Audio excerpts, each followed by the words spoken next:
Most people today live a life that looks fine on the outside, a job, people who care about them, a place to sleep, a little comfort. But inside, there is a weight that never leaves, thoughts that run on their own, a silent pressure that follows them into every room, and a mind that will not shut up even when life is technically good. Ask someone why they suffer and you will hear the same answers. Work, money, expectations, other people, the world falling apart. We tend to believe suffering comes from everything outside us, from life attacking us, limiting us, or refusing to cooperate with what we want. But over 2,000 years ago, Buddha said something brutally different. I teach only one thing: suffering and the way out of suffering. He was not interested in decorating your life or giving you motivation. He was not trying to fix the world for you. He was focused on something far colder and far more useful. He wanted to understand the mechanism of suffering itself, how it appears, how it grows, how it takes over the mind, and how it can stop. Because suffering is not a curse or fate or punishment. It is a process, a sequence, a pattern the mind repeats without knowing it. And if something is a process, you can interrupt it. If something is built, you can stop building it. Buddha did not promise you a nicer life. He promised something much sharper. If you understand how dukkha is built, you can stop building most of it. There is an old story from Buddha's lifetime that cuts straight through the biggest illusion people carry.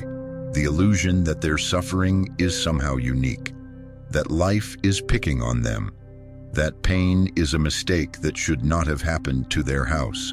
The story begins with a woman named Kisa Gotami. Her child had died, and the grief broke her mind open. She wandered from door to door, holding the small body, begging for a cure, begging for someone to undo what had happened. People looked at her with sympathy, but no one could help her, so they sent her to Buddha. She asked him to bring her child back. She asked for a miracle, but Buddha did not give her comfort. He did not give her a blessing. He told her one simple instruction: bring me a handful of mustard seeds from a house that has never seen death. She went. She knocked on door after door. Every home had mustard seeds. Every home also had stories of loss. A father, a mother, a sibling, a child. There was no house untouched. By the time she returned to Buddha, she understood. Her suffering was not a malfunction in the universe. It was part of the human condition itself. What tortured her most was not the death of her child. It was the belief that this event should not have happened to her. We do the same thing today. Millions lose jobs, relationships, money, people. We nod and call it life. But when it happens to us, the mind whispers, "Why me?" The real question Buddha forces us to face is very different. Why not you? You don't suffer because pain visited your house. You suffer because you believed your house should be spared. If this is your first time here, ThinkMate is where we question what others accept. That's the kind of mind we build this channel for. Subscribe if you want more. Now, back to it. Most people think suffering is simple. You feel pain, therefore you suffer. End of story. But Buddha looked deeper. He saw that what we call suffering is not one thing. It is layered, and most of the pain we drown in lives in the layers we do not see. The first layer is the obvious one: physical and emotional pain. The body gets sick. The heart gets broken. Someone insults you. Something you rely on collapses. This hurts. Buddha never denied that. The second layer is subtler. It appears the moment life changes. A good season ends. A relationship shifts. A success fades. Even when something feels wonderful, some part of you begins to fear the moment it goes away. Because everything in your life is moving. Nothing stays. This is the suffering born from impermanence. Not because change is cruel, but because we demand stability from things that cannot give it. The third layer is the deepest. The suffering that comes from depending on unstable things to make you whole. You get the job you wanted, and months later it feels ordinary. You get the partner you prayed for, and soon the mind starts saying, not enough. You achieve the goal you obsessed about, and immediately set a new one to chase. The mind keeps insisting that something out there must finally complete you, but everything out there is conditioned, fragile, temporary. Buddha was not being pessimistic. He was being precise. You suffer not only when life goes wrong, you suffer even when life goes right, because some part of you quietly demands that it must stay right forever. That demand is dukkha. There is a teaching from Buddha that is so simple, so brutally accurate, that once you understand it, you can never unsee it again. He said that when life hits you, it hits you with two arrows. The first arrow is reality, the raw event, the physical pain, the punch you did not expect, the loss you could not prevent. The feeling in your chest when something important slips through your fingers. No one escapes this arrow. Not you, not me, not even Buddha himself. But the second arrow is different. It is the one you fire at yourself. It is the story that forms in your mind after the pain, the interpretation, the fear, the accusation, the collapse into identity, the quiet voice whispering, "This always happens to me. I am not enough. My life is ruined. There is something wrong with me." That second arrow is optional, but most people shoot it without hesitation. Take something as simple as rejection. Someone says no to you. First arrow, it stings. Second arrow, the mind writes a full novel about why you are unworthy, why you will always be alone, why other people are better than you, why your future now looks hopeless. One event, one sting. 50 arrows fired inside your head. Buddha never promised to remove the first arrow. Life will still twist. People will still disappoint. The body will still age. But he showed exactly where suffering multiplies. Not in the event, but in the story you add to it. Life shoots the first arrow. Buddha shows you where your hand is on the second. If there is one word from Buddha that explains why the mind keeps suffering, even when life is good, it is tanha. Tanha does not simply mean wanting something. Wanting is normal. Humans want food, love, shelter, progress. There is nothing wrong with that. Tanha is different. It is the kind of wanting that feels like a demand, a grip, a tightening inside the chest that says, I have to get this, I have to keep this, I have to avoid that, or I will not be okay. Buddha said tanha comes in three forms: wanting to have, wanting to become, wanting not to become. Wanting to have is the obvious one. Pleasure, attention, validation, the next hit of excitement. The mind says more, more, more, even when the last more didn't fix anything. Wanting to become is subtler. The desire to become somebody, to be admired, respected, envied, to build an identity polished enough to protect your insecurity. Wanting not to become is the dark one, the urge to erase parts of yourself, to avoid discomfort, to not feel sadness, anger, fear, to wipe out anything that threatens your image. Modern neuroscience says the same thing in different words. The brain runs on two circuits, wanting and liking. Wanting is endless. Liking fades fast. So the mind chases and chases and chases, never realizing it is running on a treadmill Buddha mapped out 25 centuries ago. Tanha keeps you stuck because it convinces you that peace exists out there, in the next win, the next person, the next moment, instead of in the way you relate to this one.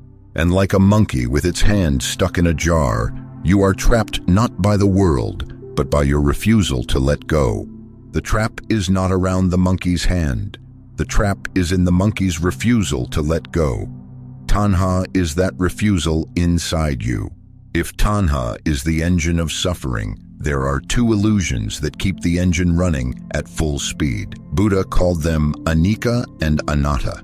You don't need to remember the words.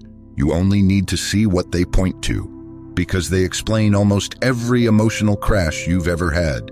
Anicca means impermanence. Nothing in your life stays the same.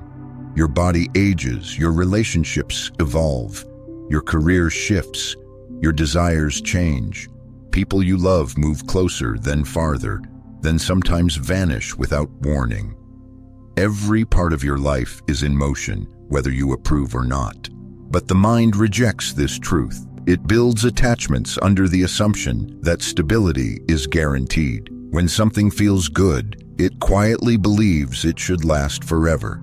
When someone treats you well, it assumes they always will. When life gives you comfort, the mind expects the comfort to stay. So when things inevitably change, the mind doesn't just feel sadness. It feels violated, as if the universe broke a deal that was never signed. That is where suffering begins. Then comes anatta, the illusion of a fixed self. Not that you don't exist, but that the version of you hold on to is not solid.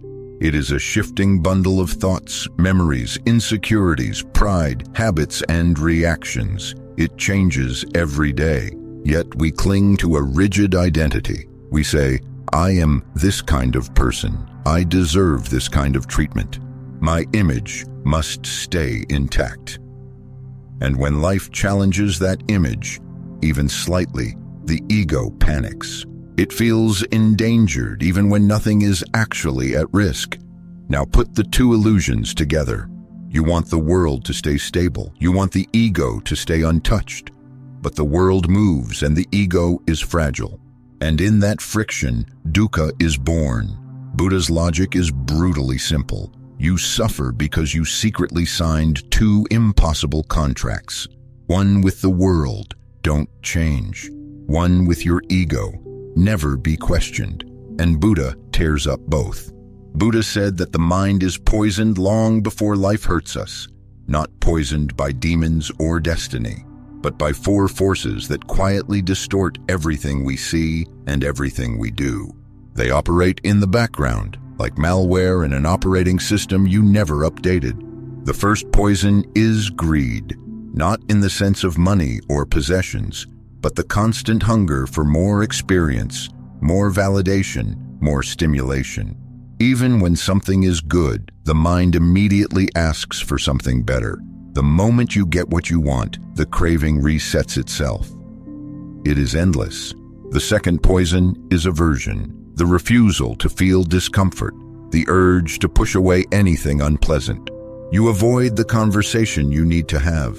You avoid the truth you need to face. You avoid the emotion rising in your chest. But whatever you avoid does not disappear. It waits, and when it returns stronger. The third poison is delusion, not stupidity, but the inability to see clearly what is happening inside you. You believe every thought your mind produces. You take every mood as truth. You confuse temporary emotions with permanent reality. You react to shadows as if they were threats. Most of your suffering comes from stories invented in this fog. And then there is conceit, the constant comparison, the need to be above or the fear of being below. You walk into a room and instantly measure yourself against everyone in it. If you think you're winning, you feel superior. If you think you're losing, you feel small. Either way, you are trapped. Buddha called these poisons for a reason. They distort your decisions. They manipulate your reactions. They make you chase what won't help and resist what would free you. And the most brutal truth is this: you drink these poisons yourself, then blame the world for the taste. You don't need a demon to ruin your life. 3 poisons are enough. Buddha didn't exorcise spirits, he debugged these poisons. There is a teaching from Buddha called the Fire Sermon. In it, he described the human experience in one image. Everything is burning. He did not mean forests or buildings. He meant the senses themselves. The eye is burning with desire and irritation. The ear is burning with noise and opinions. The mind is burning with memories, fears, fantasies, and comparisons. Every doorway through which you meet the world is already on fire. 2,000 years later, you do not need a monastery to understand this teaching. All you need is a phone. Your eyes are burned by a constant stream of images designed to trigger craving. Perfect bodies, perfect vacations, perfect lives that do not exist outside a camera lens. Your ears burn with endless commentary. News meant to scare you. Drama meant to hook you. Arguments meant to pull you into someone else's war. Your mind burns the hottest, not because the world is cruel, but because the modern world is engineered to pull every craving, fear, and insecurity out of you. Every scroll throws gasoline. Every notification throws sparks. Every comparison adds heat. And we walk into this fire without a second thought. Not because we enjoy suffering, but because we enter carrying tanha, the fuel that keeps the flames alive. Buddha's point in the fire sermon was not to make you afraid. It was to make you aware. Suffering grows not because the world is burning, but because you bring your own flammable mind into the blaze. The modern world is not just loud, it is flammable, designed to ignite your craving, your resistance, your delusion, your comparisons. The question Buddha would ask today is simple. In a world made of sparks, why are you still walking around soaked in gasoline? There is a story Buddha told that almost no one pays attention to. But if you understand it, you understand why you stay stuck. He called it the parable of the raft. A man stands at the edge of a dangerous river. The current is strong. The water is dark. He knows he cannot survive if he walks through it. So he gathers branches and ropes and builds a raft. With effort and fear and determination, he pushes himself across. The raft saves his life. Now he reaches the other side. The ground is solid. The danger is gone. And he faces a choice. He can pick up the raft, carry it on his back, and drag it through the forest for the rest of his journey. Or he can thank the raft for helping him, set it down, and walk forward with empty hands. Buddha's point was simple. Some things in your life were necessary once. A belief that kept you safe. A habit that helped you survive. A persona that protected you. A story you used to make sense of your pain. At that time, it was your raft. It was exactly what you needed to cross a difficult river. But once the river is behind you, the same raft becomes dead weight. It slows you down. It hurts your shoulders. It keeps you trapped in an old version of yourself.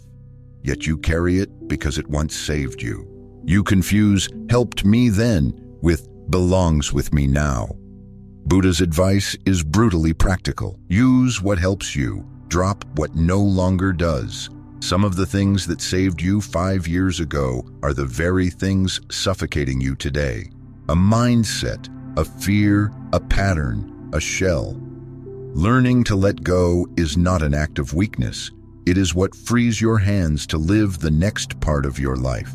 Buddha's brutal reminder, thank the raft and then let it go. If you want the simplest version of Buddha's method, this is it. Satipatthana, a long word that means one thing. Learn to look at your mind before it lies to you. Buddha broke it down into 4 places to look. Think of it like 4 camera angles showing what is really happening inside you. The first angle is the body. When something triggers you, your mind runs fast, but your body reacts first. Your chest tightens, your stomach sinks, your face heats up. So Buddha says, start here.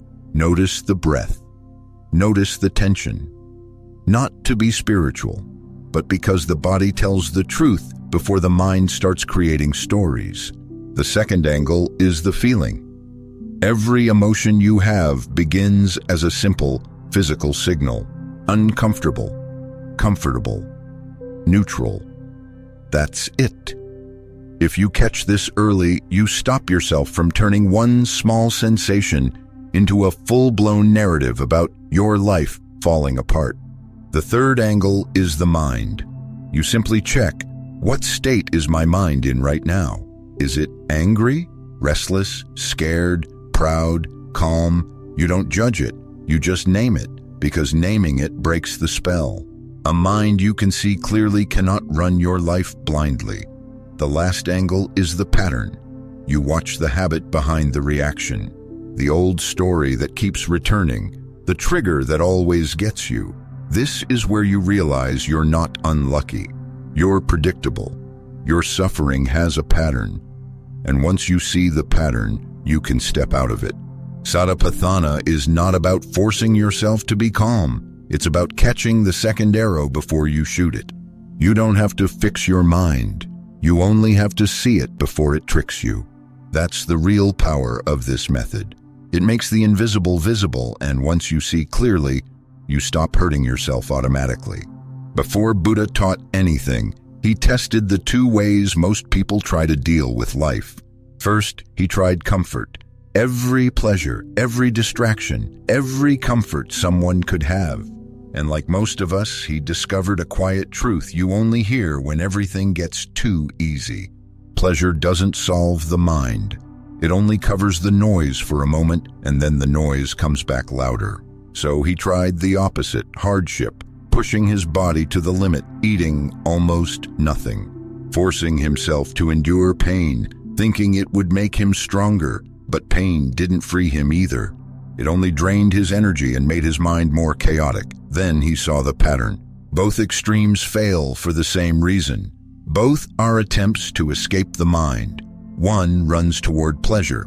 The other runs toward punishment. Neither teaches you how to be steady when life shifts. That's why he created the middle way. The middle way is not average. It's not soft. It's the discipline of not doing too much and not doing too little. It's the strength to stay centered instead of being dragged to either extreme. In modern life, we do the same two extremes. One group tries to escape everything. Scroll. Work non-stop. Chase success. Fill the silence with anything. Tell themselves, if I keep busy, I won't feel this. The other group attacks themselves. Over-discipline, guilt, self-blame, calling every emotion a weakness, trying to fix themselves by force. Both groups suffer for the same reason. They refuse to sit with discomfort long enough to understand it. The middle way is simple. You don't run. You don't fight. You pause long enough to see clearly. You give yourself what is needed, not what is extreme. That's why Buddha rejected both the palace and the self-punishing life. Because freedom isn't in pleasure or pain. It's in balance. It's in knowing when to push and when to let go. It's in living in a way that your mind doesn't collapse whenever life moves. So let's put everything on the table. Suffering is real. No one escapes it. Not you, not the people you envy, not the houses that look perfect from the outside. Pain visits every home. That's the first truth. But the second truth is colder. Most of the suffering you carry each day is not coming from life. It's coming from the stories your mind adds on top of life. The second arrow. Buddha didn't ask you to become spiritual. He didn't ask you to believe in anything. He asked one question. Can you see the moment you start hurting yourself? Because if you can see that moment, you can stop it. And if you can stop it, your life changes, even if nothing around you does. This is the brutally simple formula. You acknowledge the first arrow. You don't pretend you're fine. You don't hide behind positivity. Pain is allowed. Then you stop the second arrow. You stop telling yourself the story that makes everything 10 times worse. You stop chasing things you think will save you. You stop fighting the reality you cannot control. You stop believing every thought your fear throws at you. And you start doing the small things Buddha taught. Notice the body. Notice the feeling. Notice the mind. Notice the pattern. Not to be holy, but to stop being blind. You stop demanding that life behaves. You stop demanding that people stay the same. You stop demanding that your ego never gets touched. And you return to the middle way. Not extreme, not dramatic, just clear, calm enough to see. steady enough to act. Most people will hear this and go right back to their old stories. Because suffering is familiar, it feels like home, even when it hurts. A few will pause the next time they feel pain and ask the real question, right now, am I being harmed by life, or am I being harmed by my own mind? That question alone can end half your suffering. Ending suffering is not complicated. It is brutally simple. You don't need more from life. You need less from your mind. Buddha was right. The only thing left is whether you're finally ready to stop hurting yourself. If you've been watching ThinkMate for a while, you know this is the first time I've brought Buddha into the series. And I didn't do it lightly. Most people out there talk about Buddhism like it's a belief system or some spiritual escape from reality. But when you strip away the rituals and the myths, what remains is one of the most precise, logical, and psychologically accurate frameworks ever created for understanding the human mind.